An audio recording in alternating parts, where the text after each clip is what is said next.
Hello everyone, good morning. मैं देवव्रत और आज बेटा हम आपको बीएससी सेकेंड ईयर केमिस्ट्री का अपना 128वां लेक्चर पढ़ाने जा रहे हैं। आज का बच्चों हमारा टॉपिक होगा heat capacity. Heat capacity, heat capacity.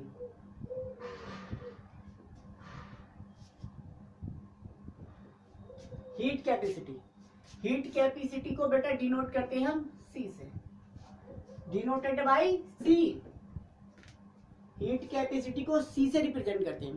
तो हीट कैपेसिटी होती क्या है? तो देखिए, कोई सिस्टम है,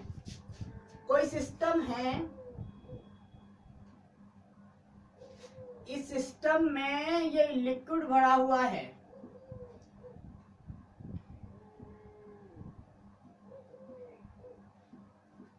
और ये सिस्टम नॉर्मल टेम्परेचर पर एसटीपी पर रखा हुआ है, स्टैंडर्ड टेम्परेचर एंड प्रेशर पर।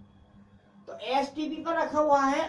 अब बेटा अगर मुझे इस पूरे सिस्टम का 1 डिग्री सेंटीग्रेड ताप बढ़ाना है, 1 डिग्री सेंटीग्रेड ताप बढ़ाना है, मतलब स्टैंडर्ड टेम्परेचर 25 डिग्री सेंटीग्रेड होता है, मतलब इस सिस्टम को मुझे 26, अब तो इस सिस्टम में जितना भी टेम्परेचर होगा वो कितना होगा, सब में 25 डिग्री सेंटीग्रेड होगा पूरे सिस्टम का। लेकिन मैं कह रहा हूं पूरे सिस्टम का मुझे टेम्परेचर 1 डिग्री सेंटीग्रेड इंक्रीज कराना है, मतलब बढ़ाना है। तो मुझे हीट की आवश्यकता पड़ेगी, ऊष्मा की। तो यहां मैं जो रिक्वायर्ड हीट देता हूं, रिक्वायर्ड हीट मतलब कितनी हीट देनी पड़ेगी, यानी कि required heat, required amount of heat, required amount of heat. इस रिक्वायर्ड अमाउंट ऑफ हीट को जो किसी भी सिस्टम में का 1 डिग्री सेंटीग्रेड टेम्परेचर इंक्रीज कर देता है, टेम्परेचर इंक्रीज कर देती है, उस रिक्वायर्ड अमाउंट ऑफ हीट को हम कहते हैं, यानी कि ऊष्मा की उस मात्रा को, आवश्यक मात्रा को कहते हैं हम उसकी हीट कैपेसिटी। ठीक, तो डेफिनेशन लिख देते हैं जरा, कुछ है नहीं, सही है, समझ में तो आ गया होगा। किसी सिस्टम का टेम्परेचर अगर रेज करना है हमें 1 डिग्री सेंटीग्रेड, तो कितनी ऊष्मा की, कितनी मात्रा की आवश्यकता होगी, वो ऊष्मा की मात्रा कहलाएगी आपकी heat capacity, heat capacity. Okay, अब देखिए heat capacity of A system, heat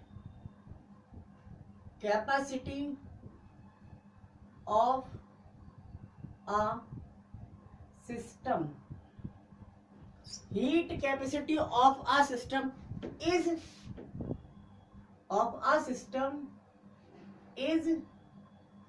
defined as the amount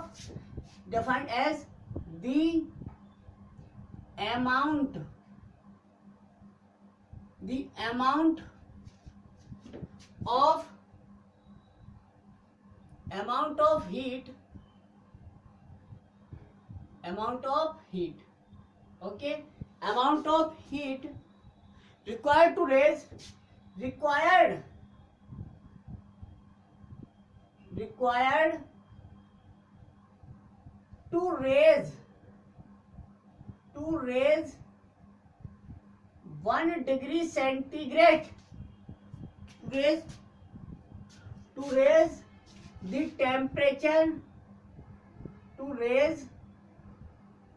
temperature,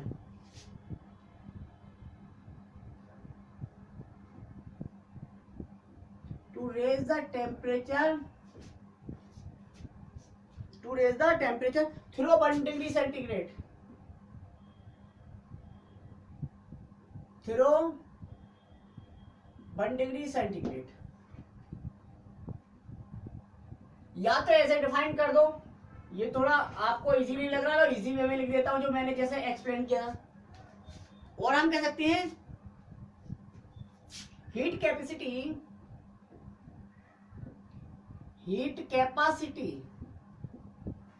is the required is the amount of required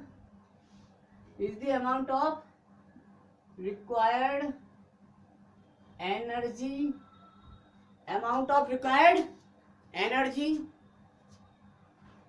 energy की बजाय हीट लिखो ना यार, amount of required heat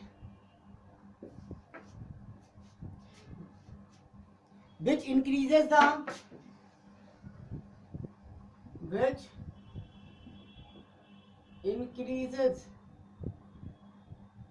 1 degree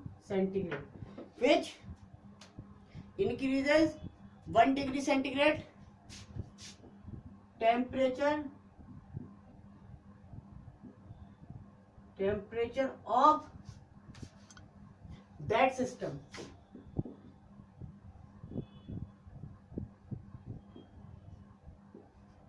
ठीक है, ये है।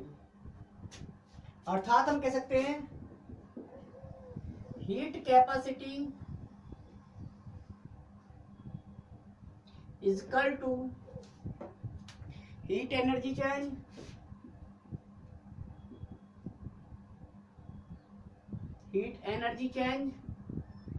Divided by change in temperature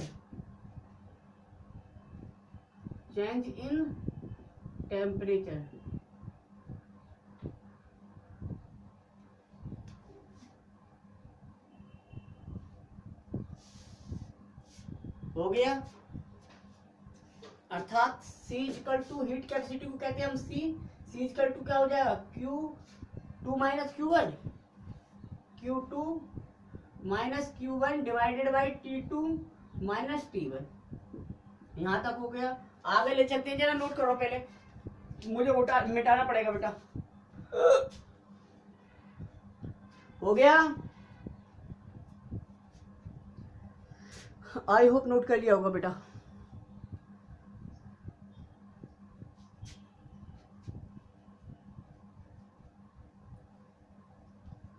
हो गया, आगे चले जरा।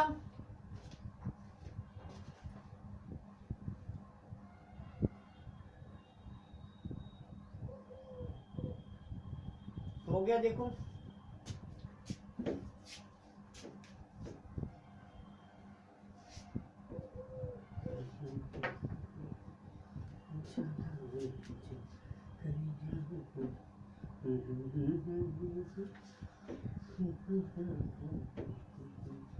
हो गया।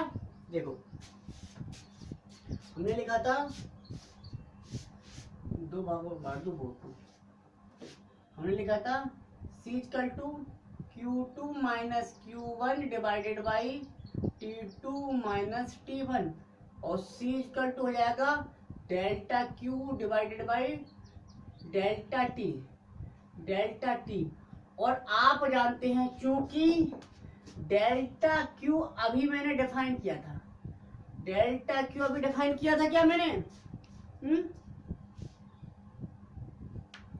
अभी डेल्टा Q डिफाइन नहीं किया है ना। हाँ तो ठीक है। अब देखो ये आ गया, ये फॉर्मूला हो गया। ठीक, अब देख लेते हैं हीट कैपेसिटी दो प्रकार की होती है।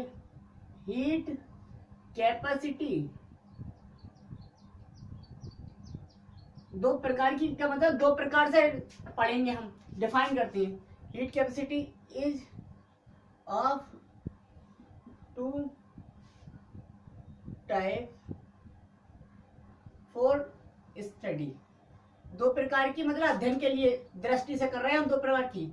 एक तो सीपी और सीबी है ना, एक तो है आपकी व्हाट सीबी, दूसरी सीपी। सीबी मतलब हीट कैपेसिटी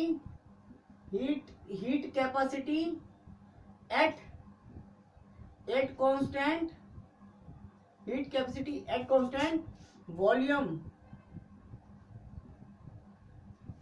और ये है सीपी मतलब heat capacity heat capacity at constant pressure, मतलब स्थिर आयतन पर हीट कैपेसिटी और स्थिर दाब पर हीट कैपेसिटी। ठीक है, तो पहली हेडिंग डाल दें heat capacity at constant volume. पहली पढ़ लेते हैं बेटा, heat capacity at constant volume. हो गया?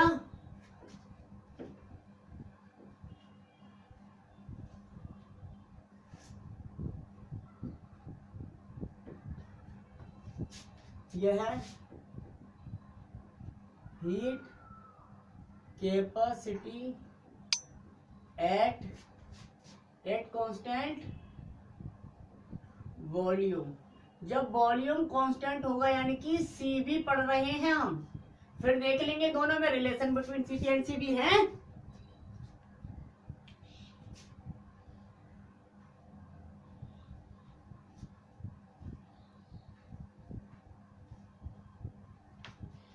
भाई ये था, क्या था, delta Q equal to, sorry, C equal to delta Q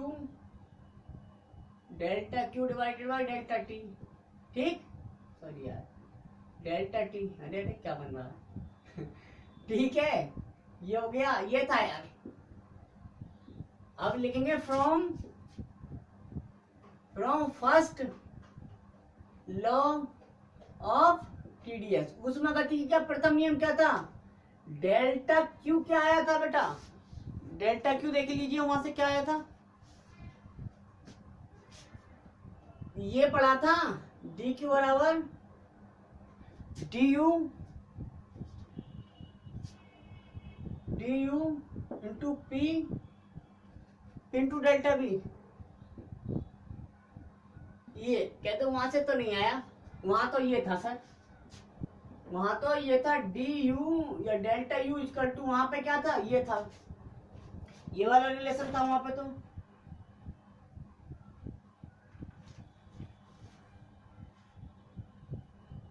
यही था, यही रिलेशन था ना। अब ये वैल्यू यहाँ पे रख दो, खत्म, इनकी C equal to d U की जगह डेल रख दो बेटा, इट डजंट मैटर। ठीक, डी यू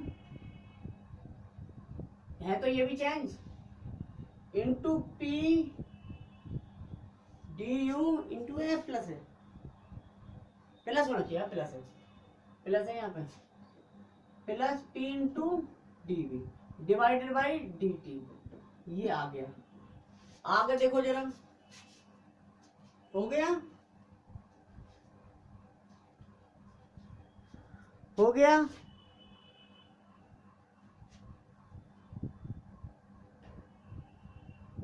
बाकी कल करेंगे।